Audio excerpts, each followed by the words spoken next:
Hello, this is the Untitled Film Project Podcast, and this week we look at the classic Kristen Wiig film, Bridesmaids. I'm Jeremy Kagover, co-host of the show, and I loved Bridesmaids as a comedy.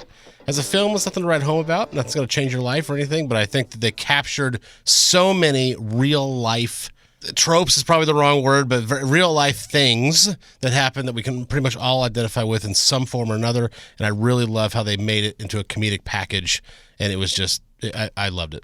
And I'm Justin Bradford. This was actually my first time viewing Bridesmaids right before recording this episode. So me having it fresh after seeing so many GIFs from this film and references to it, I'd never seen it before. So I appreciate it just like Gover as a comedic film. I think if anything, it showed, now it's over a decade old. Yep. It showed that Kristen Wiig could be a comedic lead as well, but it also shows if something could go wrong, it's going to go wrong. But I think what I did appreciate about the film too was about someone hitting rock bottom, what they can do to get back up on their feet, even if things keep going wrong. So I love the interaction between all the different supporting actresses as well as Kristen Wiig as well too. And I think it really showed, if anything, too, why, if anything, because I know things have changed with how some people view Melissa McCarthy in her roles, of how as a supporting actress in those roles, Melissa McCarthy can so much shine by delivering some great comedic moments. And that's what I appreciated there too, because I know things have changed. But in that film,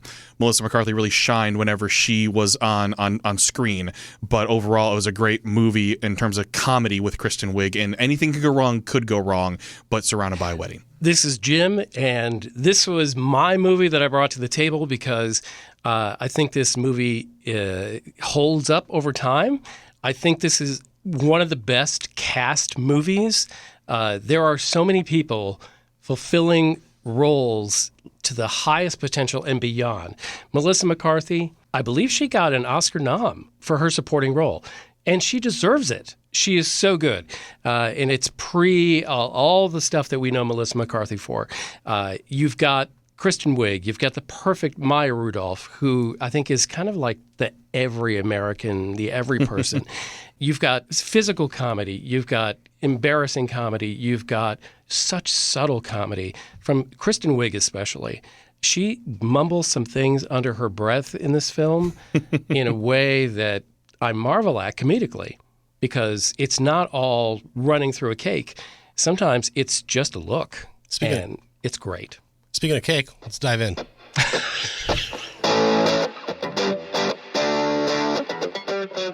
So here we are in the chocolate fountain, discussing Bridesmaids. So, one of the things that stood out to you as somebody who saw this movie long after the hype, Justin Bradford. First of all, I didn't realize I was doing some research that this was Paul Feig's first major film. Yep. Yes. And then you think about all the films that followed that, The Heat, Spy, Ghostbusters, Simple Favor, Last Christmas, so many different movies. But this is what took him to that different level from being producer, actor, director of TV into director of major motion pictures. And looking back at the box office for this too, it did okay. Yeah. But I think now this type of movie might do a little bit better. I don't know what the marketing was back then for it, but I think it only grossed like $169 million overall. Yeah. So it seems like it's become more of a cult classic again, like so many comedies do, right? You appreciate it way after the fact. Sure. And you go back and look like, oh, wow, this is a really funny film. But just like what you were saying, Jim, so many different types of comedy, gross humor. There were moments, because I'm watching it downstairs for the first time, so I'm experiencing some of these things for the first time, just like the food poisoning part. And Alex, my wife, is upstairs, and I am cackling. Like I am ruffling downstairs. You hear, oh my God, no way. Oh, like those are my reactions. But it's in the moment because it's hilarious, because you think we've all had food poisoning and we've all been in some of these moments, not necessarily to that extreme, it was relatable in so many ways, like you said about Maya Rudolph's character, the everyday person, and how she just wants to get married and all these other things keep happening around her, especially to her maid of honor. So I just appreciated the comedy put into this, and I think it was a great first film for Paul Feig. I mean, he's directed some really funny films. I know people have their own thoughts on Ghostbusters and everything like that, but he did what he was supposed to do with that movie, I think. But if anything, I just appreciate Kristen Wiig's character. I just think she's so beautiful, and not just about looks, but her comedic timing just adds on to the person that she is, and her writing as well, because she had a role in this too, and making this film happen as not just an actress, but as being a role player in making this film happen too. So there's so many of those types of things, and there'll be so much more for us to discuss as well. But just I really did enjoy that.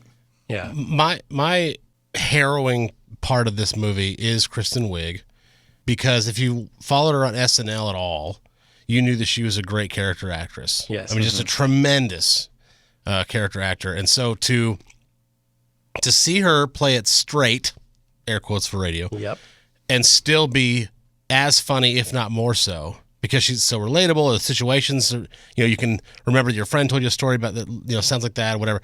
But she does all of that, and she's on that roller coaster of things are great, things are not so good, things are horrible, things are coming back.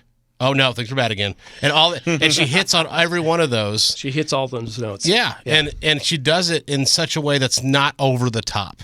Mm-hmm. Right? Like, if anybody's over the top in this movie, it's Melissa McCarthy. Oh, yeah. And I would actually say she steals the show every time she's on the screen. Yep. Which I think is what Paul Feig, they had a relationship. The Spy is hilarious. If you've never seen Spy, you got to go watch it. It's awesome. The best Melissa McCarthy star. Yes. Vehicle there has been. She's For done sure. a lot of lousy movies. Yes. That is a fantastic one. It is really, really funny. And So the it shows Heat, they work of course, together. Sandra Bullock is great too. So those are his. But I guess my point is that Kristen Wiig didn't just do what a lot of, unfortunately, SNL stars do, where they're great on sketch comedy, they're great on this and that, because they can go over the top, because that's the point for 5 or 6 minutes, is to go ridiculous or whatever. And then they go to like a feature film and it doesn't hit. It doesn't land the same. Right. She goes the opposite way. She hits on every single note. And I don't know if it's because she helped write the film. I don't know if it's because she's just that great of an actor. I don't know what the reason is, but either way, I was laughing. Even though I've seen it multiple times, I was still laughing at all these different beats. And she brought that out. Yeah. Kristen Wiig is the architect of her own destruction throughout this film, right? So she's competing for the attention of her longtime best friend with Rose Byrne's character, Helen, who's, she's rich, she's witty, she's beautiful, and all of a sudden Kristen Wiig feels she needs to compete against this new enemy. And every time she does it, like, oh no, don't do it. Don't do it. Don't grab the microphone back. Don't try to top her. Don't do it. And she does it and delivers every single time. So I love the fact that she wrote a character that can screw up over and over, not learn any better, throughout the whole movie until the very end. And who is the sage bit of wisdom but Melissa McCarthy? Right. Melissa McCarthy's Megan comes over and beats her up, and they fight, and then she gets her point across that you can pick yourself up and do better. And I didn't see that coming from that character. And and then you have this tremendous redemption at the end of the movie, that's capped off with a Wilson Phillips song. I love that. Well, Melissa McCarthy too is I didn't realize until afterward too that just the scene with her and the air marshal. That's actually her husband. Yes. It didn't click then, because I just didn't know that already. So the chemistry there was fantastic. And then obviously the post scene where it's them with a video camera and experimenting. But all the scenes on the plane are what got me, because all these little side things are happening. Another thing too, the Wendy McLendon Covey, who from the Goldbergs, but has a role here, and then Ellie Kemper as well, where they're experimenting with each other a little bit too. Like all these different side things that are happening, just adding to the comedy of what's already taking place. Yes. So and that's don't what I forget appreciate. Rebel Wilson in a pre-Pitch Perfect role Right. as the roommate. Or She's hilarious always. the unwanted roommate. And yeah, I mean, so there's this like, okay, we're getting a hint of all these characters that are going to be, these actors are going to come into their own in their own way, but we're seeing them just on the cusp in this film.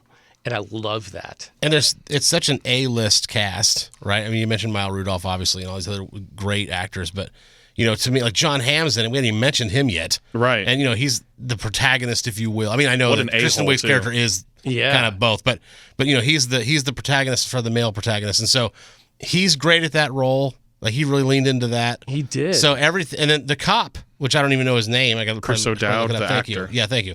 He was great and played that everyman that always kind of nice guys guy. finish last. The nice guy, He yeah. plays the nice guys finish last card very, very well. But even he has enough. Like at point, and I like that Right. too. Even he's like, you know what? Forget you. Forget it. Right. No, I'm That's done. right. I'm done. I'm not going to keep fighting for you if you're going to keep doing this to yourself. That's right. Type of thing. So I'm glad that type of interaction happened too. I will say this though. There are moments in this movie, and you kind of alluded to this earlier, Jim, but there are moments in this movie that were very hard for me to watch because I have a very hard time with awkward scenes My wife can't watch them at all. if I believe they're real. Like if you've taken me out of the show or the feel movie, it. then I'm like, okay, whatever. But if I'm immersed in the characters, I have some sort of like a relatability to them, and I believe that it's real, even for a second, it's very hard for me to watch awkward scenes. There's an episode of The Office where Michael Scott says he's going to donate, he's going to pay for all these kids' scholarships, like go to college. They're all in elementary school. If you graduate high school, I'm paying for everyone you go to college. And the time has come where he has to go back to the school and tell them he's not actually going to do that, and I can't watch it. I've watched it one time. I will never watch that episode again. It's too painful. So not everything, of course, but some of this movie is very hard for me because Kristen Wiig's character puts herself in such awkward positions. It's so embarrassing. And you're right, and it's too cringy almost. I can't Did handle you it. actually eat at a Brazilian restaurant sometime?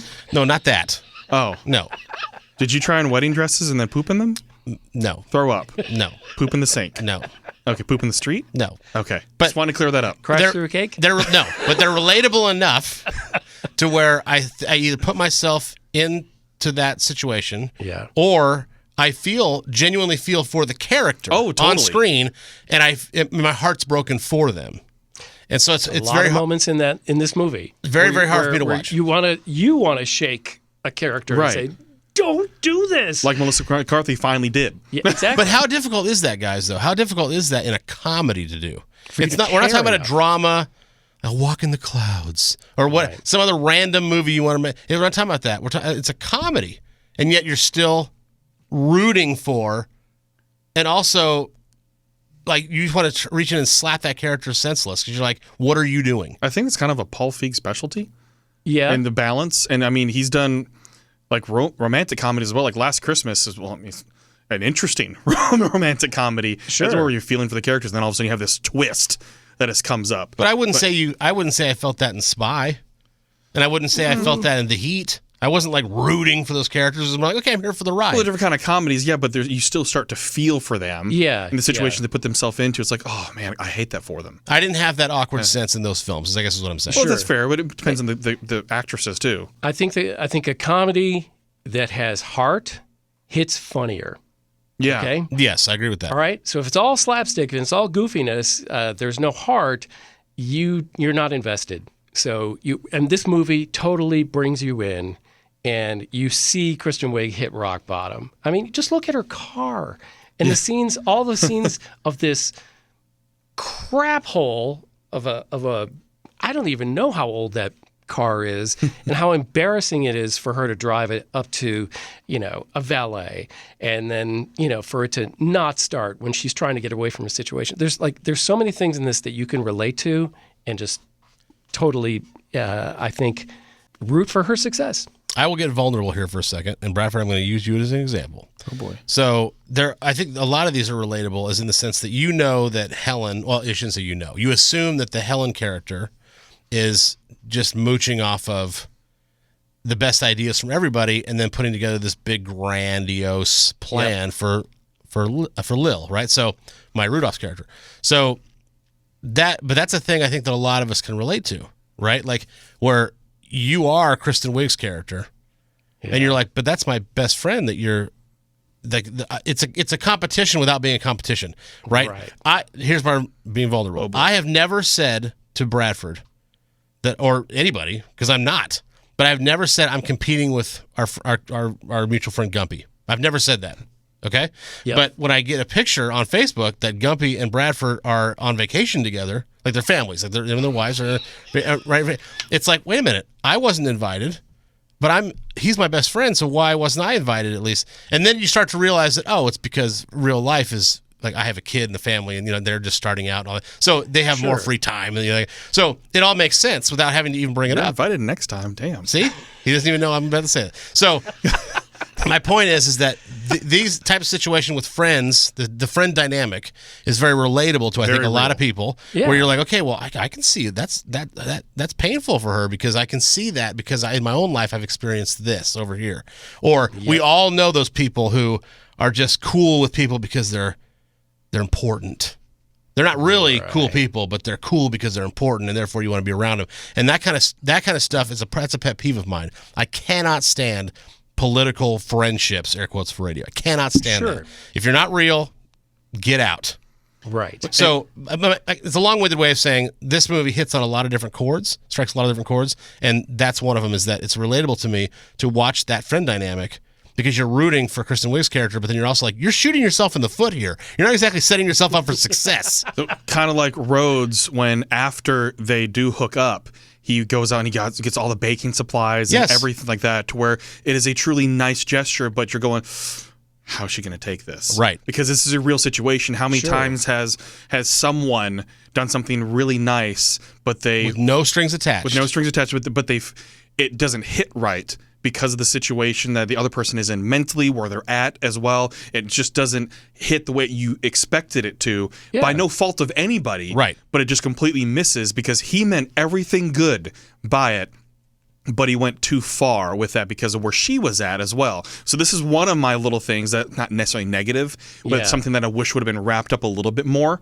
in this film, was showing her just a little bit more, and I know it's more of a trope, but seeing her get back into baking more. Not just baking the cake for him or anything like that, but just something of restarting, not having her shop open again, but just restarting. Finding that passion. They could have done end credits of them baking together, and it was solved. Something, that. It would have solved it. Something to kind of wrap that up with a little bow on it. Because again, it's not a negative, it's not a huge thing, but just to show that, she baked him a cake, and she did some other stuff, but it's her getting that passion back of, even if it was like you said, them baking together, where they're playful in the kitchen. It doesn't have to be a full scene. It could be during the credits where they're having fun baking together to kind of bring that up more than anything else. That's one of those little things. Itty bitty. I agree with that. I'll agree with that as well. She's having throwaway relationships. Right. Because the failed business partner with the bakery has damaged her so much. Right. And so it's just like one hit after another. It's actually very interesting, now you say that, I kind of put it together. It's a very interesting psychological film. I don't know if they meant to do that or if that's just naturally gets down to that. But for me, it's like there's so many psychological turns to it. Like, because you mentioned the business failed, and so therefore she then has a domino effect to where she can't pay bills and she gets a part-time job and all that. That's fine, but I'm saying like the domino effect psychologically of like, well, her business fails, so she doesn't feel good about herself, so therefore she goes to this bad relationship that's not even really a relationship, and then from there she's not in a position to be the bride's or the maid of honor in her best friend's wedding because she doesn't have the money to do it. So she's trying to find all these budget options. But then, of course, naturally, in good comedy, there's a complete contrast in the same party who can afford to throw all these lavish things, and that makes her feel even worse. And then it just domino effects from there. I think that's a very interesting thing that I didn't even think about until right now. But maybe that's a given. So we have Annie's failed business, which is also a failed relationship, that leads her to the next job of working in a jewelry store where people are in love. But no, she's down on love. That's sweet. You guys love each other, huh? Yeah. Oh, that's sweet. That will go away. You cannot trust anybody ever. That's Especially someone you're in a relationship with, you know. So living with you. You don't know who you're sleeping next to. It is scary. Shoot herself in the foot again. It informs like every life decision, especially with men from that point on. It truly does. And if anything, we're talking about heart. It just came to me about comedies that have heart, that have some sort of other, like what makes it you feel something more to it. And correct me if I'm wrong, because I feel this. Tommy Boy has heart. Tommy Boy does have heart. Because about the workers and about to lose their job, Tommy with the loss of his father and everything, I think it's a great comedy. I mean, it's so quotable and everything. But that to just draw the audience even more in about heart, that it's not just slapstick. There's plenty of slapstick in it, but there's also a reason behind it. There's heart. Just like Bridesmaids, there's heart in it, and I think it's so relatable and the heart of what she's going through and so many people having to go through that. And I almost think it was like ahead of its time in terms of actually dealing with mental instability and the trauma and everything like that, of actually bringing that to light and dealing with it as a comedy.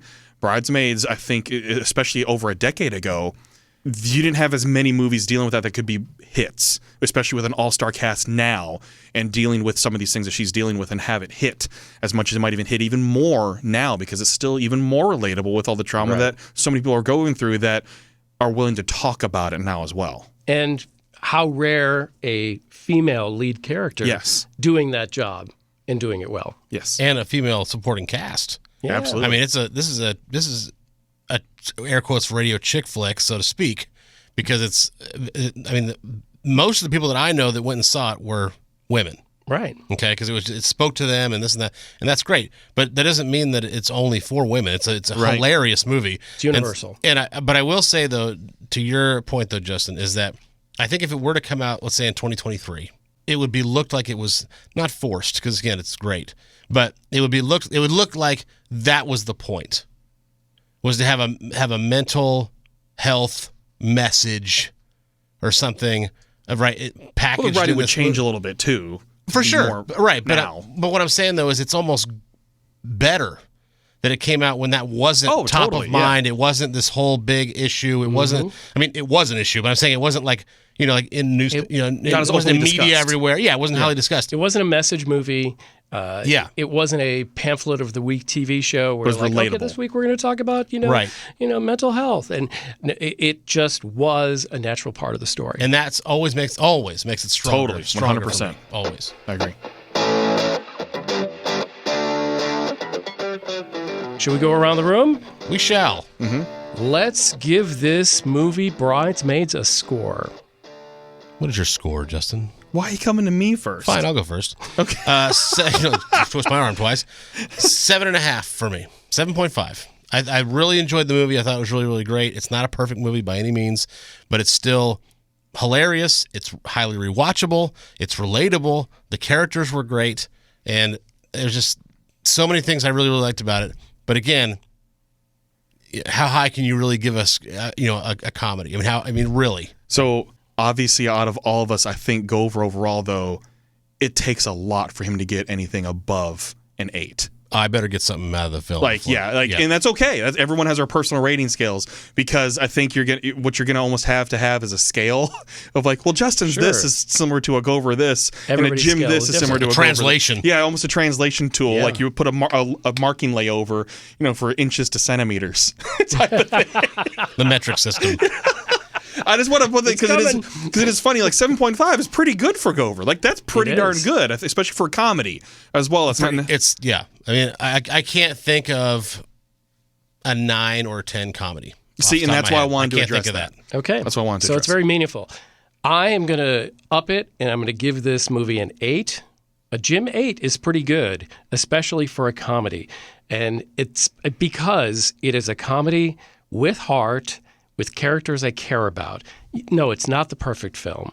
There's a lot of gags. I mean, but there's so much underpinning to it that it has weight beneath the goofy stuff that I will give it an 8.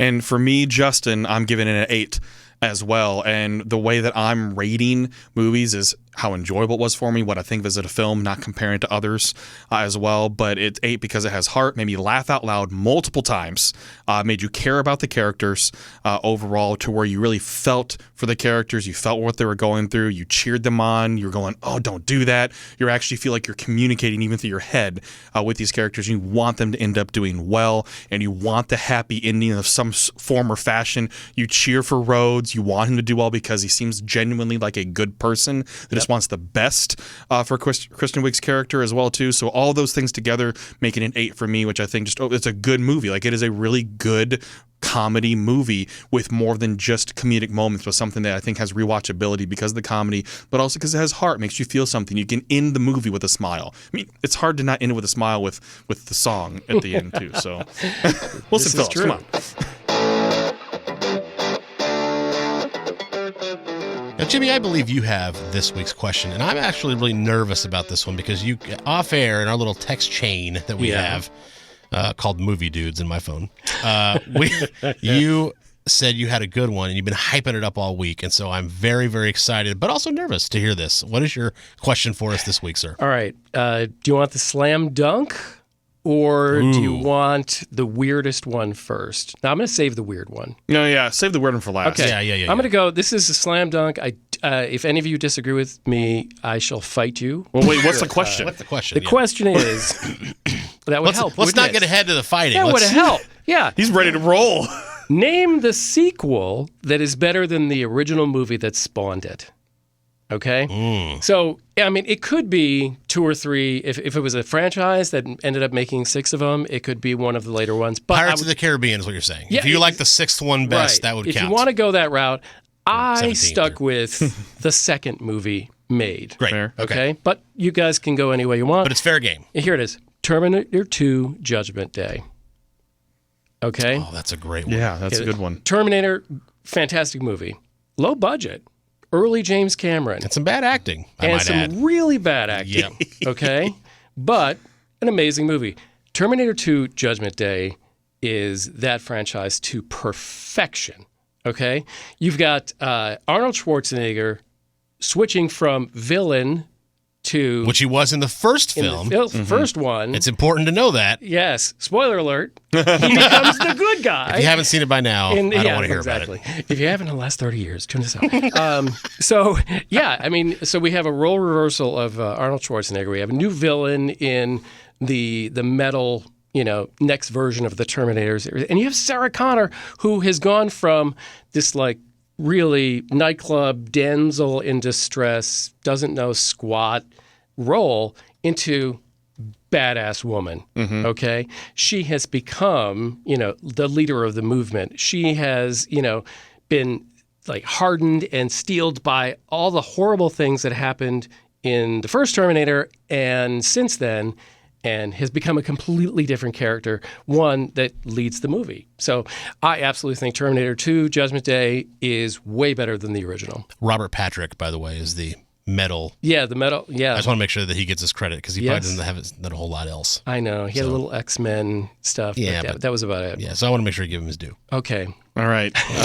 like he's going to get a royalty for us mentioning it. He's going to listen. And I just want to make sure he feels good about us just not glossing over his name. Justin Bradford, tell us a sequel that was better than the original. So this is what saved this. This is Marvel. People are going to roll their eyes. But this is what saved one of the superheroes as a franchise, and that is Thor Ragnarok. Okay. All right. That's an interesting choice. Definitely. Because you think of the first 2 Thor films, especially Dark World was just god awful until Marvel's like, you need to go watch Dark World so this movie makes sense. Like, so Ragnarok, Taika Waititi reinvigorated Thor as a character in that franchise by having the crossover in perfectly, terms of, by the way. Yes, perfectly. The soundtrack as well, fantastic use of classic rock music in it as well. Yes. Leading up into the end of Phase 3. With Infinity War as well too, but it reinvigorated Thor as a character. The interactions between him and Loki were fantastic in Ragnarok as well, and you bring Jeff Goldblum into the mix.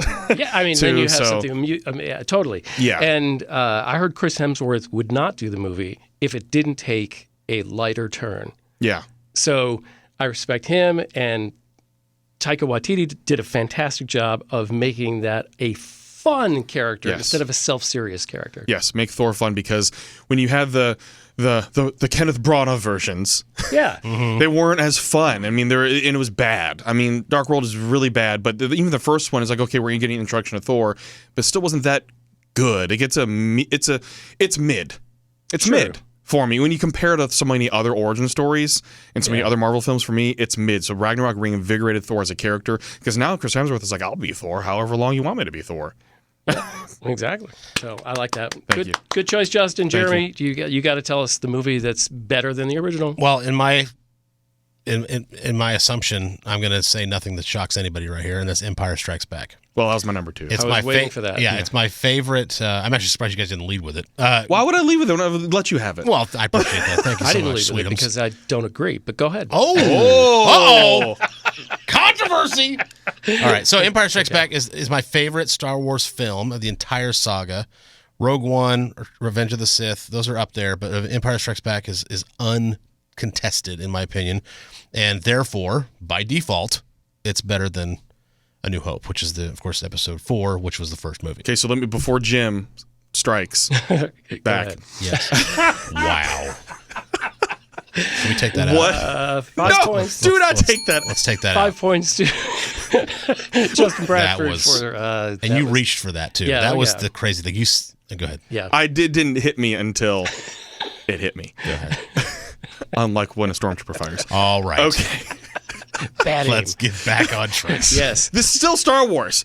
What between A New Hope and Empire Strikes Back changed to make it that much better? Nothing. It was a darker story. Okay. I tend to gravitate towards darker It stories. wasn't so having more Vader in it then too, and that's when No. you first get. So I'm bringing music into this. That's when you first get Imperial March. It's one of the most iconic pieces. I agree. Yeah, It's so just don't roll your it's just eyes, dang it. predictable as music. It's so well known I that understand that's it. when it comes in. Everyone thinks it's No Doubt covered it once. That's truly. okay. They opened that's a how concert big with of a Imperial- deal it is The to have band, Imperial no March. doubt, Yeah. covered the They Imperial opened a March. show. That's how big of a deal it is when you have it crossing Wow. over like that. But people associate that with Star Wars, but it's not from the first one. It's Right. from the second one. That's Right. what amps That's a up good point. the sequel. I'm trying to a good agree with you by That's a good adding point. to the argument. My point is that I tend to appreciate darker movies, non-happy ending movies. Mm-hmm. Road to Perdition is one of my favorite films because it's just so dark and so it's just. You're also wearing black, gray, and black. Well, there's and also black, that. black. Thank you for the radio listeners at home. For those of you that needed Describe my wardrobe. yes, It's dark. So I for the police. I don't like happy endings. I think they're too cheesy They're too sometimes. expensive. Empire Strikes Back accomplishes both, right? Sure. Obviously, you have this big twist. Okay, I don't need to even go into that. It's a given. But the story is darker. The angle of the film is darker, and it does leave you wanting more. Which usually sequels are like, we're going to close up a couple loopholes here, and then we're going to cash grab the third one. Because it ends with a question mark. It Right. does. Yes. I mean, it's Han Solo and Carbonite. What's going to happen? Yes. Yeah. I am. There's no complete coda. Right. Empire Strikes Back is my number one, and I think it's when I get asked this question out in real life, the very first thing, people say Godfather 2, and I don't want to jump ahead or anything if you guys valid. have that, but Empire Strikes Back is the first one that comes to mind every time. It's better directed. I'll tell you that. Mm-hmm. When you have George Lucas, he is not a great director. That's true. He's a creator. He's a great creator. But he needed to direct that first one to get did. the To start franchise off the Nobody- Then you ground. need nope. to have Kirshner come in. And I take agree. Yeah, nobody would have understood what he was going for unless he made that movie. That's right. But then you put it in the hands of a better director, and I will give you that movie is more solid. And I think everything I say about Star Wars being better than Empire Strikes Back is a sentimental thing because I saw it in the theaters, and That's fair. I had to, it was all I It changed lived cinema. for years. Yeah. Until Empire Strikes Back came Yes. out, so it had longer to cement itself as like the sentimental favorite. I agree Fair. with that. Okay, Toy Story 2. Really? Toy Story 2. Toy Story is a great movie. Who would want Toy Story 2 without that fantastic movie, But I think Toy Story 2 kind of leveled up a little bit, gave us a little more complicated characters and situations, and I think it's a little more nuanced. where I think you could almost say it's darker, like The Empire Strikes Back. So I'm going to piggyback on this to continue the discussion because one of mine was Toy Story 3. Justin, No you way. nailed it as far as drama level. No way. Darker, yes. Because in terms of you're growing up with this and you are getting a true emotional situation and it's darker, you're getting attached to these characters and having to overcome something major as well with the characters. Because when you think of Toy Story in terms of when it should have ended, everyone's like, well, Toy Story 3 gives everything we needed. You should have ended the movie franchise like that right then instead of having more and more and more. That's why I choose that as well, because I like Toy Story 2 and I almost went that direction, Jim. I almost went that direction, so I wanted to piggyback on that because we have two different Toy Story versions. Okay, well, you know what? You just changed my mind. All right, because now I'm starting to remember being in the theater and seeing everybody gripping the sides of their seats and They can't let this happen. They can't let this happen. Right, like they're sliding, into that thing, to their ultimate doom. You think, and the entire theater was on edge, more than I've seen for like horror movies or suspense movies. So you totally won me over. Toy Story 3 is on my list. Toy Story 2 out. Wow. I am shocked by this development. By the way, I didn't expect that to happen. I'm not shocked that yours is Toy Story. I want to make sure that's very clear for everybody. I'm not shocked that like no way, as in like that movie sucked. I'm not saying that. I'm just saying that I can't believe that there were two Toy Story examples in the same room. It was a little weird. I got to admit. Yeah. So when you said that, went, when I thought of the question, I thought I was going to be an island. Okay, I really did. I did. Well, okay. Well, speaking of islands, I'll get to one. Okay. Shrek 2. oh, okay. Jeremy K. Gover says Shrek 2. I say Shrek 2 because when I saw the first one, there was a lot of hype around it. Mike Myers obviously is a huge star at the time. Eddie Murphy's attached to it. Cameron Diaz is like at her peak right after Mask and all that. So, and I think something about Mary, I think was around that time too. So you had like everybody, all the three leads were on the top of the world depending on what segment of the audience you're in, right? So I thought, well, this is going to be great. And it was okay. There's a couple moments, whatever. Okay. But so when I went to see the second one, I only saw it because my roommates at the time, Lance and Lisa, shout out to Lance and Lisa, they are listening. Lance and Lisa wanted to go see it because they loved the first one. And I was like, we'll go hang out. That's fine. I'll go to the I every excuse to go to the theater, no problem, So we went, and it was hilarious. It was like they had discovered who the characters were through the first one and then perfected them in the second one. Quick side note, Bradford, I know you'll agree with me on this. The Golden Girls is one of the best sitcoms of all time, correct? Yeah. Okay. If you go back and watch the first season, there's a lot of ironing out who the characters are early on. Finding their place. And then in the second season, it's just hit the ground running. They discovered in Shrek 2, they discovered what they could do and accomplish, and also opened up the fantasy world of Shrek. They'd already taken, they had the equity. For the most part, a good film shouldn't take advantage of this, but they have the equity of establishing all the character arcs, all the character personalities in the first one. Right. They didn't have to waste time, air quotes for radio, to do that in the second one, and they got right to the jokes, and they were hilarious. We need no origin so much story. Better. Let's just hit the ground running. It was running. so much better. An introduction of new characters like Puss in Boots. Yes, comes into play. Which Antonio is still having films. Right. By the way, it's 2022. The spinoff. Is still. My point is, it's still relevant. I have to. This is Jim, and I say that is a terrible choice. I think. What? I wish I could get my money back. I can't believe Shrek 2. Shrek 2. They made a slow white Bronco OJ joke. I mean, that was just so bad. No one's saying it's a perfect movie. We're saying it's better than the first one. That's the question. No. I'm saying the first one was all right. The second one... So you're just not a Shrek fan?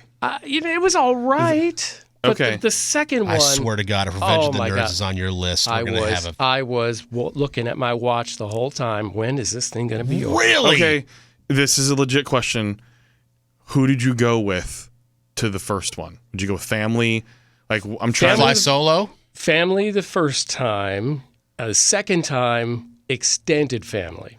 So what brother did they and think his of? kids. Okay, what did the kids think of it and everything? And was that infectious? They liked everything they saw. Okay. They had no taste. love that. They have no taste.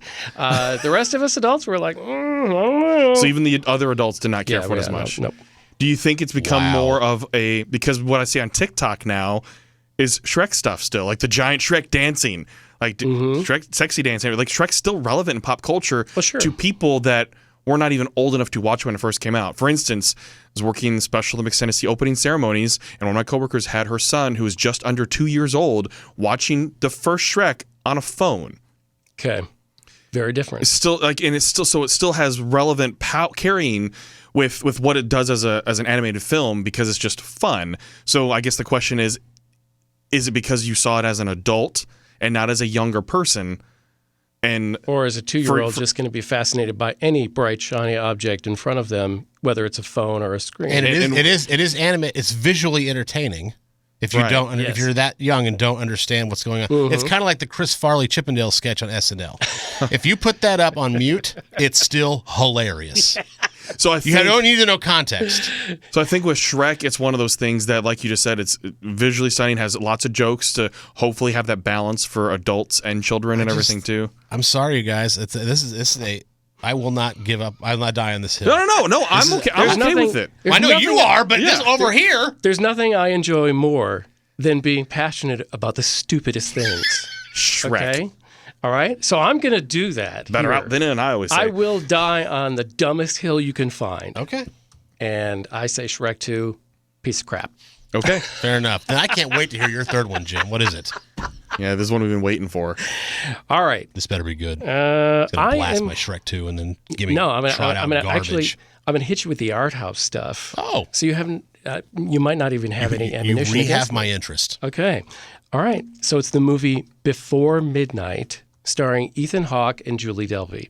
For anybody who hasn't seen them, it's a sequel to the movie Before Sunrise, which is the story of a young guy and a girl who meet in France, and like by sunrise, they're both leaving town, and it's the night they spend. So it's a romantic film, but just by the title and just by as soon as you're 5 minutes in, they're not going to see each other at the end of this thing. Okay, so it's that good of a movie of a romance that you're watching. This is acknowledged as a very good film, right? Before Midnight is 7 years later they meet up, but also with a time frame, an ending, so that they can't, before midnight, there's not going to be a happily ever after. 7 years later, same two people. So not only have the actors stayed the same, they've aged the 7 years, they've come back together to show you what it's like at a different stage in life if they happen to meet up and what's happened since those things. So it's a romantic movie. It's not really a romantic comedy, but it will, I think, enchant you, but you definitely got to see them in order.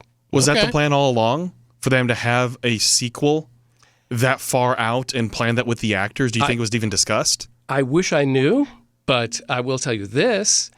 They did make a third movie 7 years later that finished out the trilogy. Same actors. They wrote a lot of the second and third movie because they knew these characters and where they would go.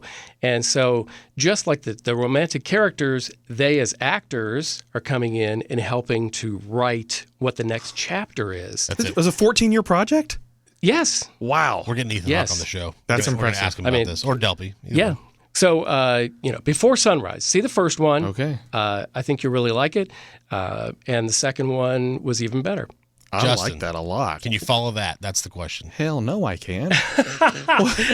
Every once in a while, I can pull one out of somewhere. Man. Okay, so I have a slew that I thought of. Obviously, Empire Strikes Back was on there for me as well. Yeah. I could argue, obviously, Dark Knight with where that went with That's goes a with great one. the joke Sure. and everything as Yeah. well. I already discussed Toy Story 3, Spider-Man 2. I think just with the subway train above ground scene right there could just nail it. But I'm going to go with John Wick Chapter 3. Outside the box? I was trying to go outside the box. Now, I'm a casual John Wick viewer, so to me, they all have it's Keanu Reeves on a motorcycle on a rampage, just killing a bunch of guys, and I like it. Right. But tell me why 3 is different. Because it just takes it so far above and beyond with the fight sequences, with everything with the story as well. The scenes with Halle Berry, the fight sequences. When she's using the dogs. It's awesome. It is captivating to me, and that's why it's an action movie. It is an action, blow it up, bang, bang, bang type of action movie that still has a plot. Like, there's still a plot with every single John Wick film. That's why I think I enjoy them instead of just other action movies, because there's an actual means to an end with what's trying to be accomplished. And obviously there's going to be a fourth one, everything too. But I really just enjoyed it. And it's hard for me to argue that. It's just, I thought they continue to find a way to go above and beyond in even the cinematography. It gets for an harder and action harder film. to top yourself in an adrenaline movie. It does. Yes. And they keep on doing that. So that's why maybe yeah. Let's do another one, but it's a boat this time. Strong! Oh, this is the best pitch meeting ever. Sandy made a really good choice on that. But that's why John Wick 4 had to do to redeem herself. That's why John Wick 4 will probably beat out John Wick 3. I mean, for some reason, they found a formula. Like we've talked about so many different times. I'm sure formulas work in music and movies. If you find that sneaky formula, especially when you're coming to making action movies, they found a formula with the John Wick series. They really did. Plus, Keanu Reeves is really cool. He is cool. He's a cool dude. He's breathtaking. He knows kung fu.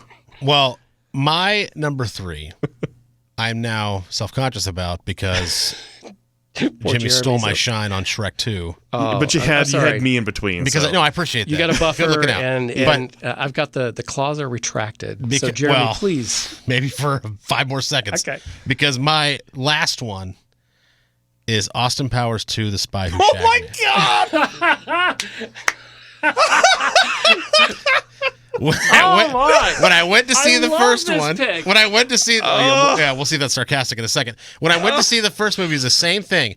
Everyone was like, "You got to go see it." Obviously, Mike Myers at the top of his career, all the same thing. Yeah. Why did I just now noticed there's 2 Mike Myers movies on this. You got a problem. So, and it was okay, but the second one was. Again, if they just knew the characters now, they could really lean into the jokes and the joke styles and the personalities. It was so funny, and I implore you, if you have the DVD, and I say that on purpose because it's not on the like the digital extras. If you have the DVD, go watch the 25-minute deleted scenes reel. Oh, it is 15 times funnier than an already funny movie. Oh my God! And I have not seen it in years because, of course, I haven't checked YouTube. It's gotta be on YouTube. Yeah, but I don't have the DVD, and I actually bought it on Apple. Like the Apple TV or whatever. Yeah. I bought it thinking, why wouldn't it be on there? It was on the DVD. It should be So the movie's fine, but it's all right. So number 2, Austin so you're gonna Powers have to hit 2. our social media. If you find a link to any of that, you're going to have to let us know. Yeah, hit us up. We need to see that. You can find us on Twitter at Untitled Film Project or at Untitled Film Pod with the O being a 0 just because. You turned it into a password? Had to be secure, but you can type in Untitled Film Project on any social media, you're going to be able to find us. We want to hear what you think, especially because Gover and I both had some unique third takes on this. Jimmy put us to shame on the third one. Well, he truly did. But we want to hear because everyone's going to have an opinion on this. And again, it's not the best, it's what you think is the best. Because that's what's going to help expand our horizons as well. Because like with what Jim just said, now I have new movies, new to me, to go and watch and experience. And that's what this is supposed to be about, is us talking about things that hopefully we'll each talk about movies that we need to enjoy that we've never seen before. Discovery is fantastic, isn't it? Finding out about cool new stuff. Yeah. Well said, Justin. Discovery Junction. Wait. Let's tell everybody how they can register their disgust with our opinions on social media. Just go on social media, whether on Twitter, Facebook, Instagram, YouTube, anywhere, Untitled Film Project. You can find us there. Just type that in and we're going to appear. Make sure you're subscribing to us on YouTube, on Spotify. And Jim, where else can they get us? Everywhere you podcast. Everywhere. And wherever you happen to get a podcast, if you like what you heard, share it with a friend. Please do that. Rate and review too, please. Thank you for listening to the Untitled Film Project Podcast. To support the show, please rate, review, follow, and subscribe. Original music by Jeremy Schwartz. Special thanks to the Music City Film Critics Association. Editing and post-production by Jeremy K. Gover. Voiceover by Chad Bennett. The Untitled Film Project Podcast is presented in cooperation with iHeartRadio.